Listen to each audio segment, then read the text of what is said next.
venimos a hablarles de un tema importante como lo es la resonancia magnética. Para empezar, podemos decir que a lo largo de la historia se han buscado varias herramientas para poder registrar la actividad cerebral y nuestro sistema nervioso. Sin embargo, el primero que surgió fue el electroencefalograma, que por medio de ondas permitía el registro de la actividad cerebral.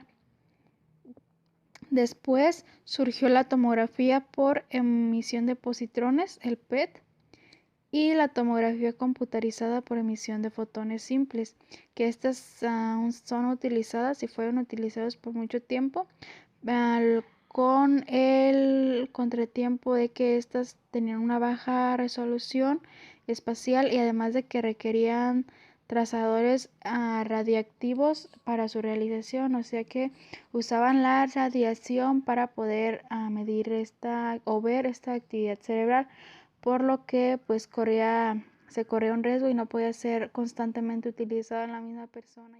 Transcurrieron muchos años desde que Lauterbur propusiera la obtención de imágenes estructurales de los tejidos, o sea, de nuestro cerebro, basadas en el fenómeno de la resonancia magnética, hasta que casi simultáneamente en 1992 un grupo de la Universidad de Minnesota y del Colegio Médico de Wisconsin mostraron un registro funcional exitoso de activación cerebral por medio de la resonancia magnética en humanos, empleando técnicas no invasivas y basadas en las propiedades magnéticas de la hemoglobina, o sea, de la sangre, que se encuentra en nuestro cerebro.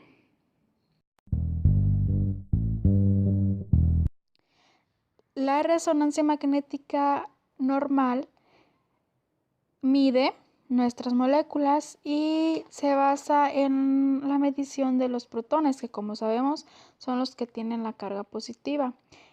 Y esto es lo que básicamente se detecta en la resonancia magnética.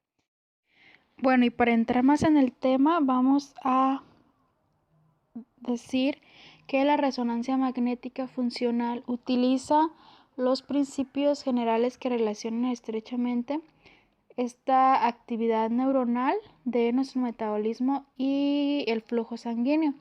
Eso se puede registrar cambios hemodinámicos cerebrales que acompañan la activación neuronal y permite la evaluación funcional de regiones responsables de la sensorialidad, motricidad, cognición y procesos afectivos en cerebros normales y pues también en patológicos. Esto quiere decir que la resonancia magnética registra la actividad neuronal por medio de nuestro flujo sanguíneo y esto por medio de un imán. La amplia aceptación que ha tenido la resonancia magnética funcional se debe a que tiene una resolución temporal y espacial superiores a otras técnicas de imagen y además no es invasiva. En general, se puede considerar que hay 4 modalidades de resonancia magnética con las que se puede obtener información funcional del cerebro.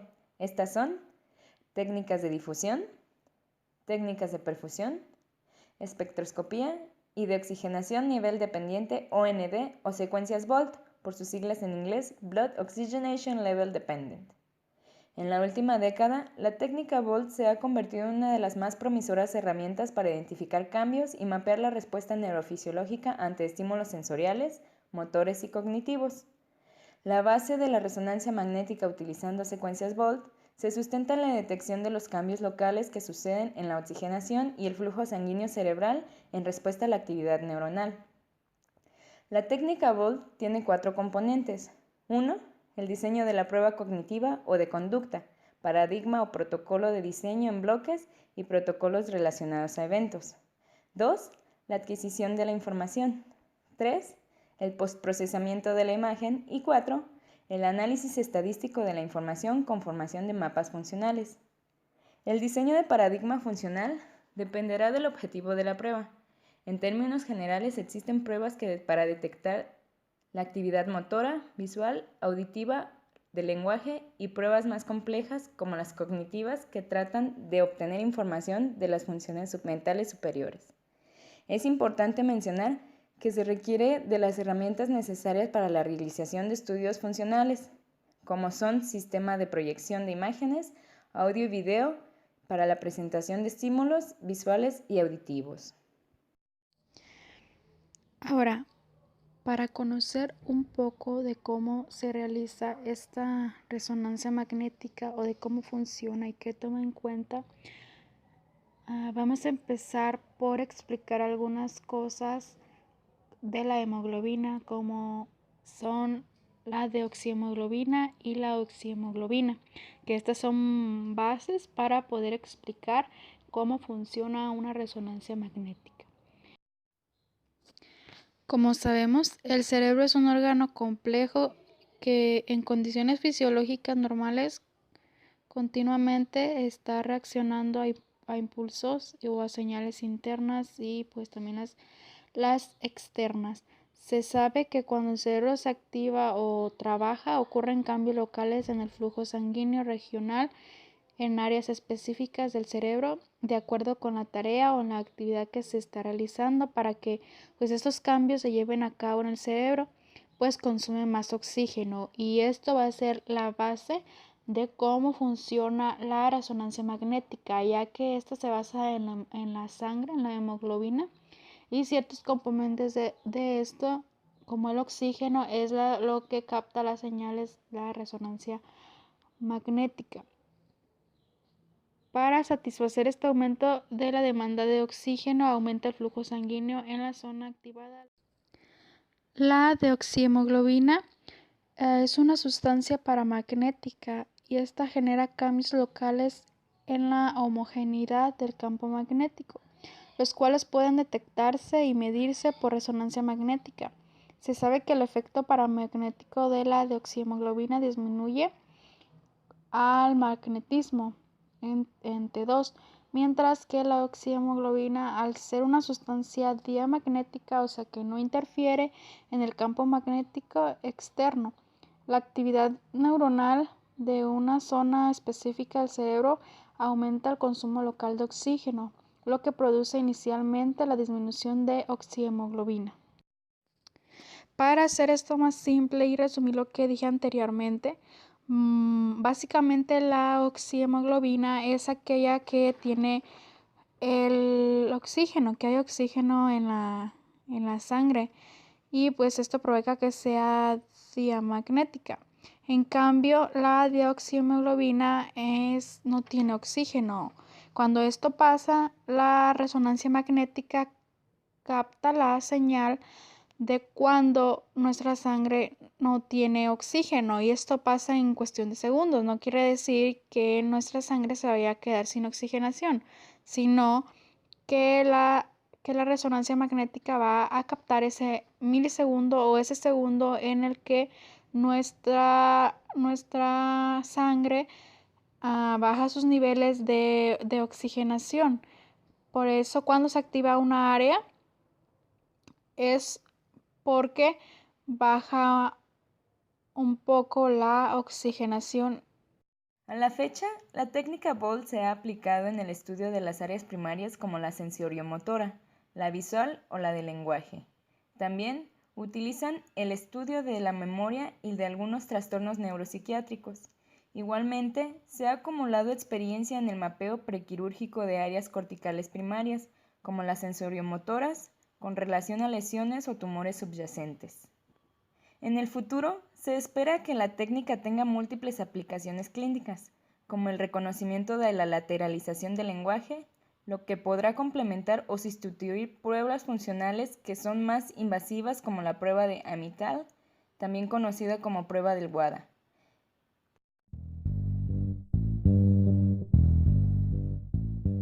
La aplicación de una resonancia magnética funcional se debe informar a los profesionales a cargo si se tiene alguna enfermedad grave o si se ha sometido a alguna cirugía recientemente, si se sufre de claustrofobia o ansiedad. También se debe evitar a toda costa ingresar con algún objeto metálico, ya que puede distorsionar la imagen del área facial o cerebral, dando como resultado algo erróneo. La manera en la que se realiza la resonancia magnética es la siguiente. Se sitúa al sujeto o paciente en la mesa de examen móvil. Se utilizarán unas tiras y un cabezal que lo ayudarán a permanecer inmóvil y mantener la posición correcta durante todo el procedimiento. Un dispositivo que contiene las bobinas capaces de emitir y recibir ondas de radio serán colocadas alrededor o en forma adyacente en el área del cuerpo que será estudiada. Se le dará un soporte diseñado para mantenerse inmóvil. Este soporte puede incluir una mascarilla. Se le entregarán unas gafas o audífonos especiales para administrar los estímulos. Por lo general, los exámenes de resonancia magnética incluyen múltiples secuencias. Algunas de ellas pueden durar varios minutos. Y en general, el examen se finalizaría alrededor de 1 hora.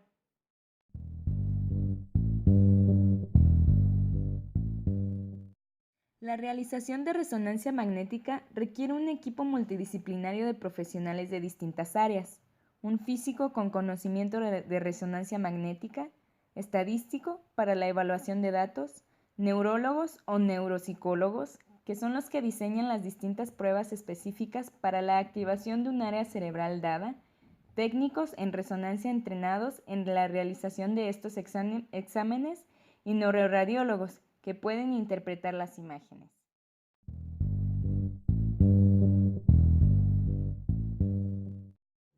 Un paradigma es el conjunto de estímulos que, organizados con determinadas pautas temporales, conforman la tarea que ha de realizar el sujeto durante la adquisición de las imágenes por resonancia magnética funcional.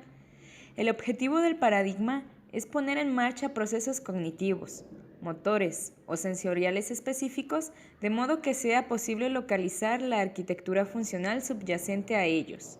Así, el papel del neuropsicólogo es maximizar las posibilidades de la resonancia magnética a través del control experimental de las variables, por lo que debe considerar los estímulos que se van a presentar, su duración, el intervalo entre estos, su presentación temporal en función al tiempo de repetición, las instrucciones que se le van a dar al sujeto sobre las tareas que debe realizar, así como la necesidad o no del registro de sus respuestas. Pequeñas variaciones en alguno de estos parámetros pueden dar resultados notoriamente diferentes. Los resultados obtenidos en la resonancia magnética funcional reflejan el estado mental del sujeto durante la adquisición de las imágenes. Por esta razón, y para garantizar unos resultados interpretables, es necesario asegurarse de que el sujeto realiza correctamente la tarea y que sus respuestas no son aleatorias o intermitentes por cansancio, sueño o desinterés. En general, suele ser suficiente explicar al paciente la tarea y el procedimiento a seguir, pero siempre es necesario verificar la comprensión de todos los aspectos implicados, minimizando así las posibilidades de error. El neuropsicólogo puede obtener datos sobre la conducta del sujeto durante el registro de la resonancia magnética funcional, para determinar la precisión de sus respuestas e incorporar esta información en la fase de interpretación de los resultados. Este punto es especialmente relevante en el estudio de pacientes para poder interpretar el patrón de actividad encontrado.